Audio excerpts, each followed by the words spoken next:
Right now. So now let's go from one problematic butch queen to another, and let's talk about Ryan Murphy.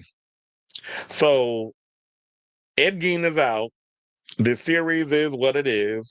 People are getting, their lives. Some people are liking the series. There are people who've been overtly critical, particularly a lot of the depiction of the trans allegory that has been in this film has rubbed a lot of people the wrong way. So let's talk about it. Shout out to Pink News for this story. They did a full-on expose.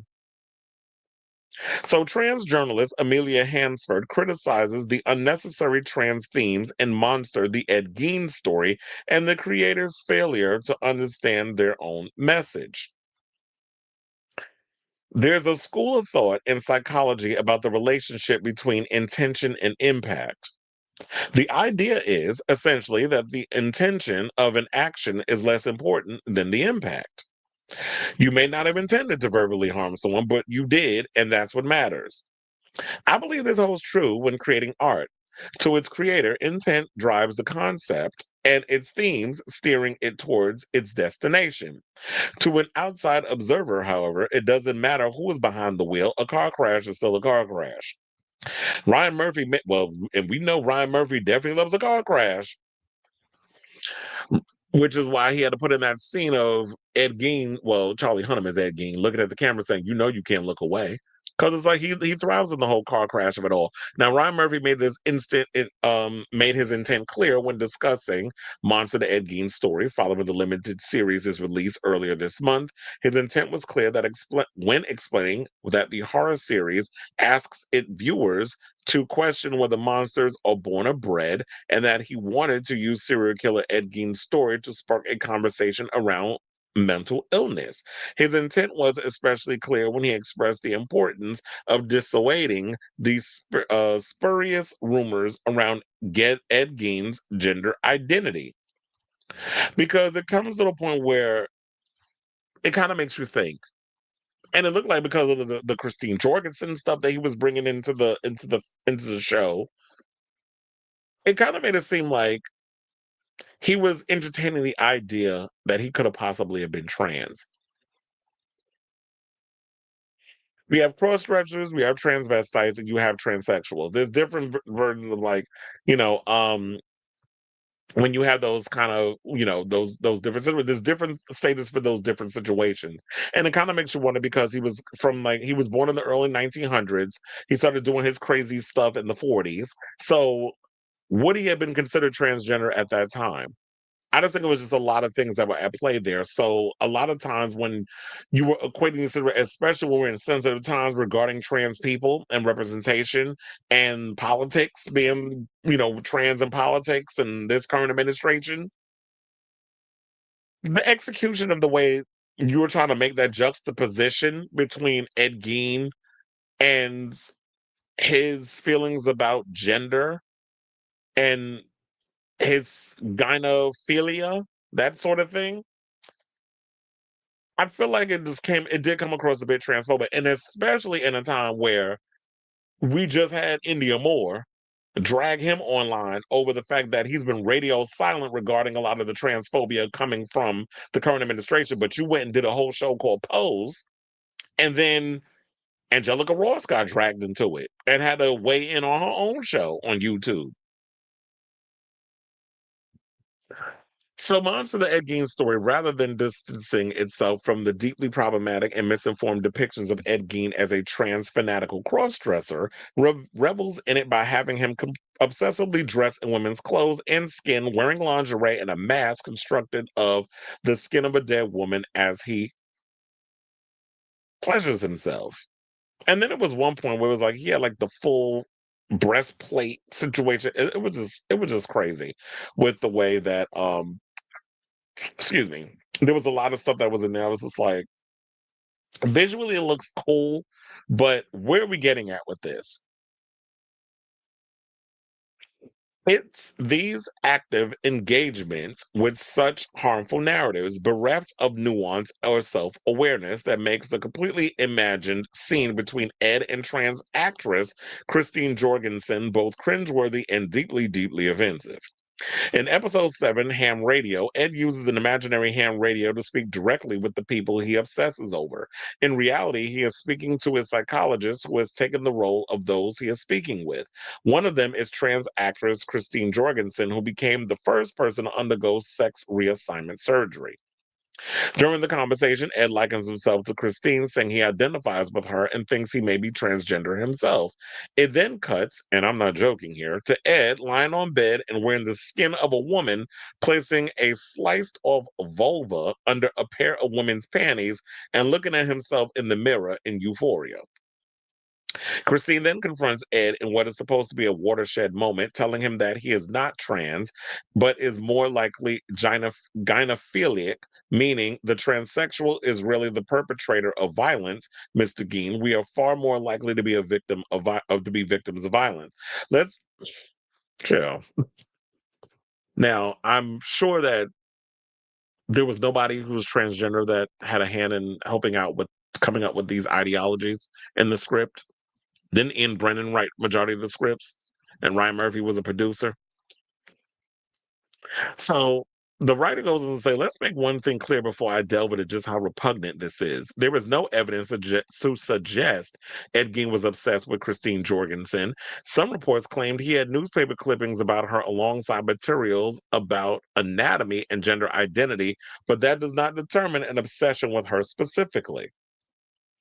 Now that we've got that out of the way, let's talk about the scene. It's astounding the levels to which the show's producers have mishandled the framing in a way that doesn't just fail to nip these rumors in the bud, but instead seemingly allows the viewer to draw closer ties between trans people and murderous psychopaths, which has always been an ongoing theme in a lot of horror films.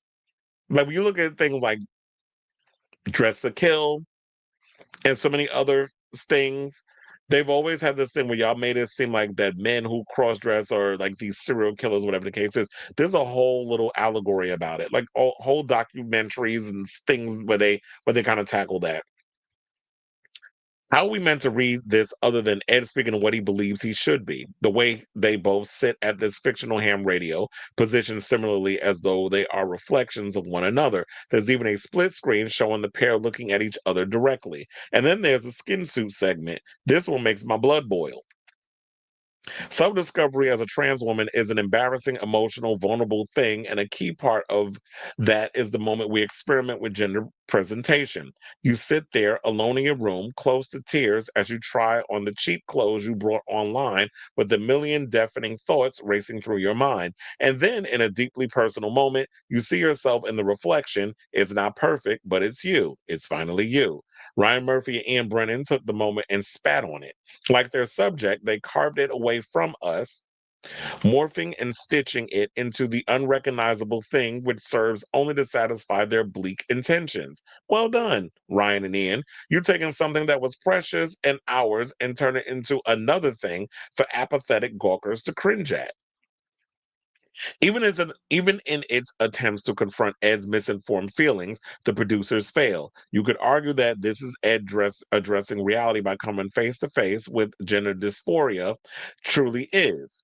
Okay, sure, let's look at it from that perspective. If we are to believe Christine is meant to represent the lived reality of trans people, then what she represents is a stunted view of gender expression. She is a conduit for a psychologist who tells Ed that transitioning should take years and years of careful analysis and flings around terms like gynophilic, which are routinely used by transphobic medical professionals to restrict health care. Congratulations, Ryan and Ian. You just promoted trans medicalism.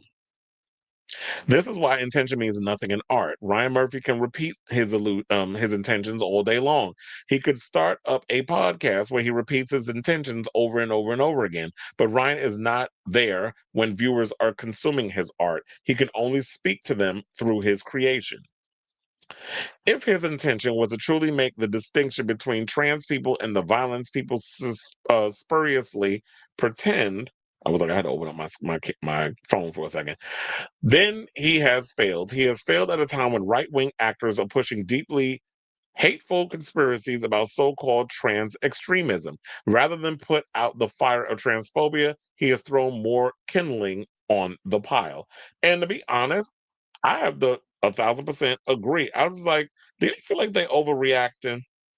In regards to this, I don't think they're overreacting at all because it's like, yeah, whatever your intent was to try to equate his feelings of why he wore women's clothes, why he skinned women, why he kept their vulvas, why he kept why he would wear the skin of these women and stuff on his body because he couldn't go and transition if that's what you were equating that he was basically in his mind trans. One of the things I did come across is the article which I do agree with. It was a guy by the name of Eric Reyes. He said here was his take on the Ed Gein story. Most people see it as another disturbing true crime series, but to me, it's something deeper. It's a story about redemption through understanding, especially for the mentally ill. It doesn't ask us to forgive what Gein did. It asks us to see him not as a symbol of evil, but as a human being slowly shattered by trauma, isolation, and unrelated madness. The horror isn't just in his acts, it's what happens when pain is left to rot in silence.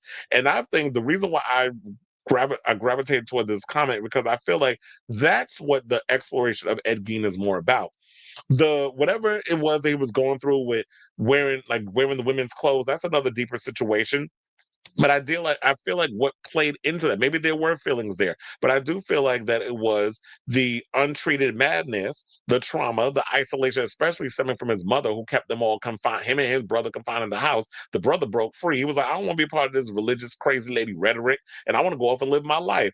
And but Ed was doing whatever he could to please his mother and dealing with all that and did not know how to okay, when she died, how he was going to survive in the world because she had created this monster of just by isolating her children because she was running around in fear. So to me, I feel like it's like, yeah, when you're in pain, when you're dealing with a lot of trauma, when you're not, when it's and when it's left untreatable, apparently it bubbles over to the point where it's going to explode and crazy shit happens. And I think that's what got him into that point. So they said the show's real power, I think, is how it blurs the line between monsters and man. It suggests that monsters aren't born, they're made, often by neglect, repression, and shame. And if that's true, then maybe redemption begins the moment we dare to look at the darkness with compassion instead of disgust. In that way, the series isn't about gaining salvation at all. It's about us and whether we could face the shadows of the human mind without losing our empathy.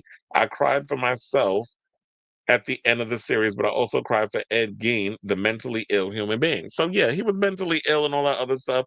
But yeah, I do feel like the way that they handle a lot of the trans stuff in the show was definitely annoying as hell. So with all that being said, I definitely want to hear from y'all with this whole situation. I want to hear from my trans people. And I want to hear, from those who watched it. Do y'all agree with, this overall assessment of what this person in the article that I saw over on Pink News had to say about, the way the trans story was handled in the show? So, whatever your thoughts are on this matter, let me know in the comments down below.